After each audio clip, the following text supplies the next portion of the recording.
This video is brought to you by WeGotSoccer.com, offering all the latest soccer gear at everyday low prices. Don't forget to use coupon code SR4U at checkout for 10% off any order. Hey guys, Josh from SoccerReviewsForYou.com, bringing you an unboxing plus on-feet video of the Nike5 Elastico Finale indoor soccer shoe. This is the top-end model in the Nike5 Elastico line, designed specifically for indoor soccer. They have kind of two indoor soccer lines. One's the Elastico, one's the Gatto. This one's kind of the more low-profile, more flamboyant, very bright colors, whereas the Gatto line is going to be more that traditional style of indoor soccer shoe. And this is an extremely bright pair of shoes. If you're looking to stand out, this is definitely one of the shoes that you should be taking a look at, simply because they are blindingly bright in person, which is pretty incredible. I don't know that I would personally wear these, but nonetheless, if you want to be bright, this is definitely one of those shoes for you. As far as the upper is concerned on this shoe, you're getting a full Kangalite upper, which is very, very nice. The quality is pretty good on here, and Kangalite, again, it's a proven premium synthetic. You really can't go wrong with this upper material.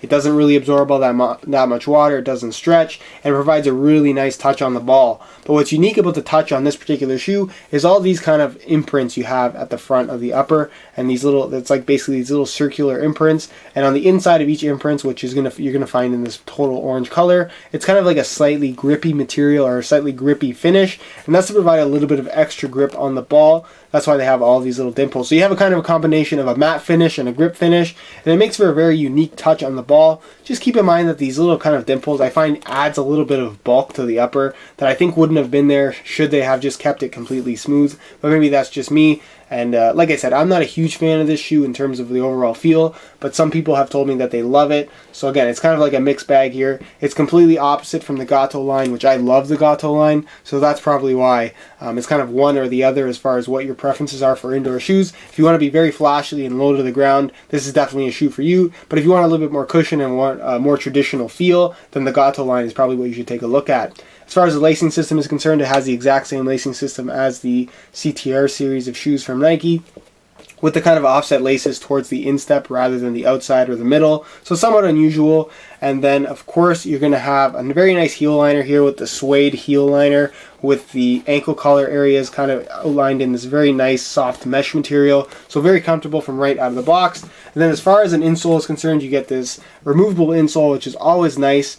Not as bright as of colors, actually. I'm not sure why it's so dull, and it's kind of got this, it's this blue foam material, but that's pretty much all the cushioning you're going to get out of the shoe. There's pretty much no midsole here, so you're very, very low to the ground. There's not very much cushioning at all, so some people love that, some people don't like that. I'm one of those people that's not a big fan, but like I said, if you want to be as low to the ground as possible, as minimalistic as possible, this is definitely a shoe you should take a look at. But as far as the outsole is concerned, you have these kind of herringbone patterns running throughout. It's not a gum rubber, it's a harder, more durable rubber, but it's going to provide very good grip if you're going to be playing on clean surfaces. On dusty floors, pretty much everything performs the same, so just keep that in mind. But if you're playing on really nice indoor court surfaces, you're going to get good grip out of this shoe. Obviously you have these kind of this strangely split midsole here, or this strangely split area in the sole itself, where you have kind of these little kind of I don't know what you would call them, these little kind of dimples coming out of the shoe, and that is basically to provide a little bit of extra grip as far as multi-directional grip is concerned, and is also there for the futsal game, so it's going to provide a little bit of extra grip on the ball.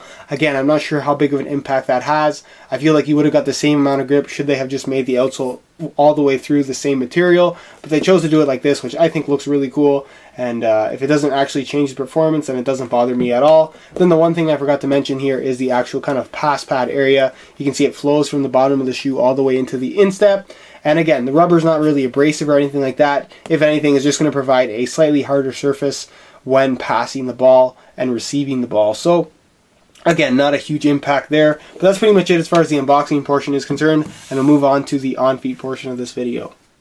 Alright, here's a look at the Elastico Finales on feet, and as you can see, this particular colorway is extremely bright, and like I said, if you want to stand out, you can't go wrong with the Elastico Finale. Pretty much all the colors that have released have been very, very bright. The fit on these shoes is pretty good, but again, keep in mind these are extremely low to the ground. If you're one of those people that likes a lot of cushioning under your feet, when playing indoor soccer like myself, this is not something you're going to like. But if you want to be very minimalistic, very low to the ground, you're going to love this shoe. The Kanga Light upper on here is pretty nice quality. It's fairly soft from right out of the box, but definitely needs some break-in time.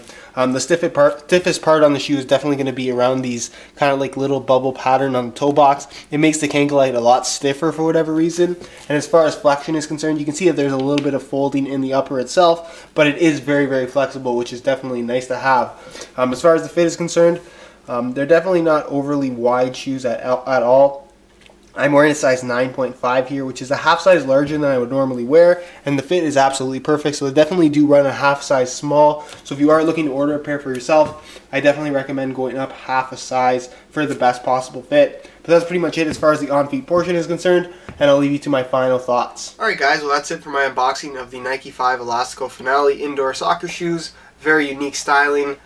Definitely unlike anything else out there on the market. You get the nice Kanga Light upper, and it sits very, very low to the ground. So if all of that sounds good to you, this is definitely an indoor shoe that you should take a look at. It is a top-end model, and the pricing does vary depending on how new the colorway is. So if you would like more information on that, there will be a link down below in the description to the review page on our website, where you'll find those buy now links, you'll find the full review, and you're also going to find the high-quality images of this particular shoe to give you a better idea as to how it actually does look in person, because it is very detailed and you can't really see that in the product images online. So go ahead and check that out if that does interest you. If you have any questions or concerns about this shoe, again, feel free to leave a comment down below and I'll get an answer out to you. And if you could leave a like on the video, it would be greatly appreciated as well. Other than that, guys, if you're not subscribed to the channel already, be sure to hit that subscribe button for daily soccer equipment videos. Other than that, guys, I hope you enjoyed the video, and thanks for watching.